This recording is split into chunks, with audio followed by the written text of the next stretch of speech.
came from his school. He wasn't a popular child.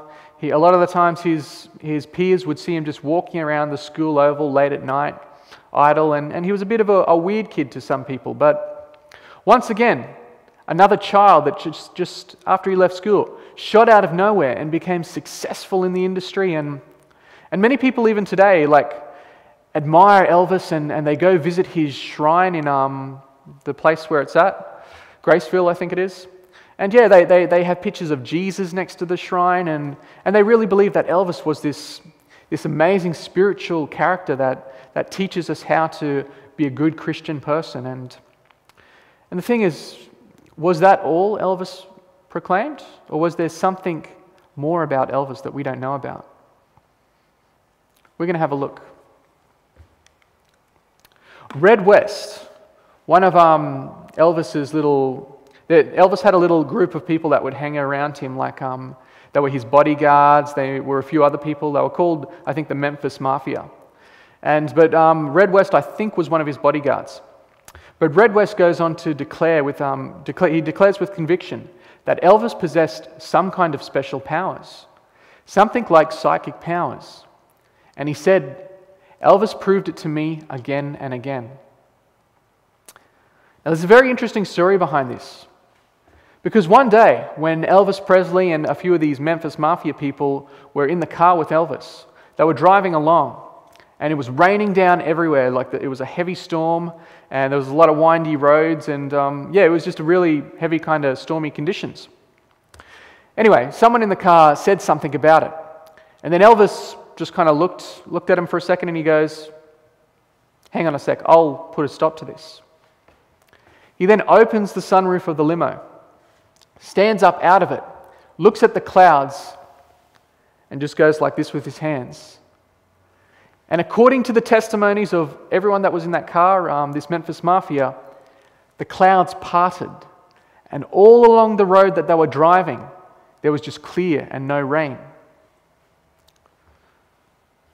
Now, we know of events in the Bible where a lot of God's people did amazing things, just like Joshua prayed to the Lord and the sun stood still.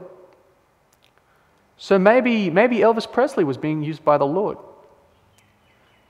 But in order for us to know these things, we need to delve deep into his lifestyle. Because as the Bible says, "By their fruits you shall know them." So we need to have a look at Elvis Presley's fruits. Because we know that all supernatural powers or things like that either come from two sources.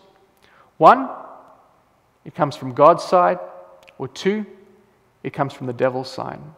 So we need to understand, and if this account was true, we need to know whose side this was coming from. Red West says, and he's talking about Elvis here, he likes to be in control. He likes to be a God figure. For many years, with real seriousness, he called us his disciples. It's very interesting. Here is a quote by Larry Geller. He goes on to say about Elvis, he didn't think that Jesus was the only begotten Son of God. He thought that all people had Christ in them and had the same potential. Elvis' conception of Jesus Christ differed from the Jesus depicted by modern Christianity. Now, this is very interesting because now we're starting to have a look and see what the fruits of Elvis Presley were. According to this, he didn't think that Jesus was the only begotten Son of God. He thought that all people had that same Christ in them. Now, if you know much about the New Age movement, this is one of the key teachings that they teach, that we are God's, that we have Christ within ourselves, that we eventually, if we go through meditations and do all these things like that, we will ascend to a level where we will be exactly like God. We will be divine. And that's what the New Age movement teaches, that we will basically become gods. Now tell me, where does that teaching come from? Do you recall somewhere in Genesis where it says the same thing? Where a slimy serpent appeared to Eve and said, "You will not surely die, but you will become like gods."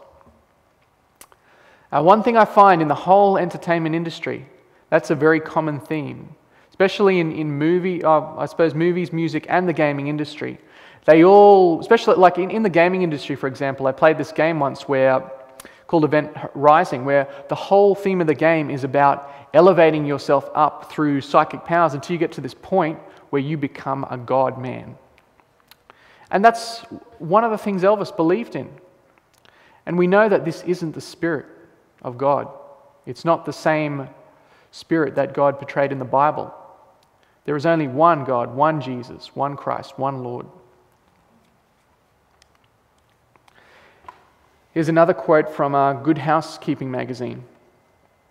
"I saw hundreds of concert goers carrying their sick or crippled children rush up to Elvis on stage crying out, 'Elvis, please touch my baby.'" See, a lot of these people believed that Elvis had healing powers.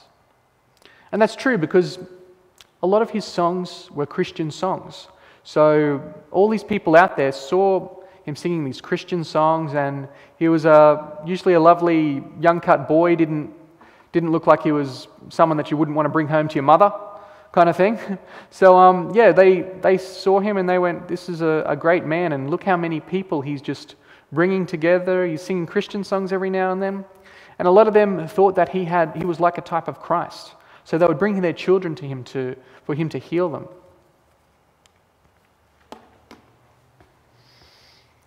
Larry Geller goes on to say, "Elvis claimed that his mission was to use his name and influence to initiate people into the spiritual world of which he was being used."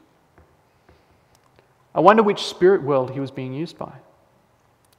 He claimed that this voice was using him as a channel to reach millions of people through the universal language of music. So I wonder, even Elvis believes that he was being used for a greater purpose. I wonder whose greater purpose he was serving. Now it's interesting. At Elvis's concerts sometimes, especially in Las Vegas, he would get up on stage. Halfway through singing and stuff like that, he'd start going through a book. And he'd start reading it to all the masses, all of his fans and audience that was there. And he'd just be giving them little snippets from this book and teaching them, you could almost say preaching to them from this stage. Now the interesting thing about this was that book he was reading from was called The Voice. It was called the New Age Voice.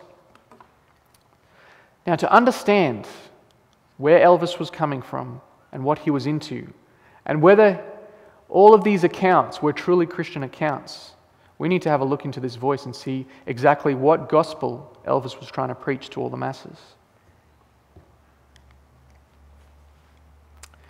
Her name was Helena Petrovna Blavatsky, and she was one of the leading occultists of the 18th century.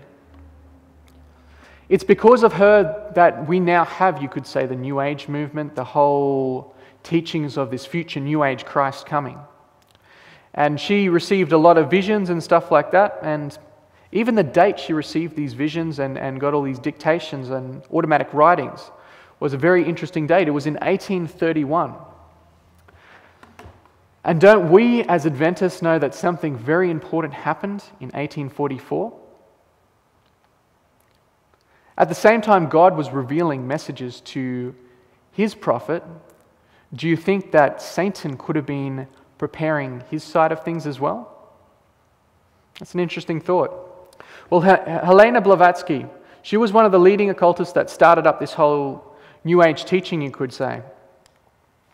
And just to give you an idea of what she taught and what her fruits were, so you can know what Elvis's fruits would be, we have a look at what she says. Here in her writings, The Secret Doctrine, she says, Satan is that angel who was proud enough to believe himself God, brave enough to buy his independence at the price of eternal suffering and torture. What kind of fruits does that tell you about Helena Blavatsky?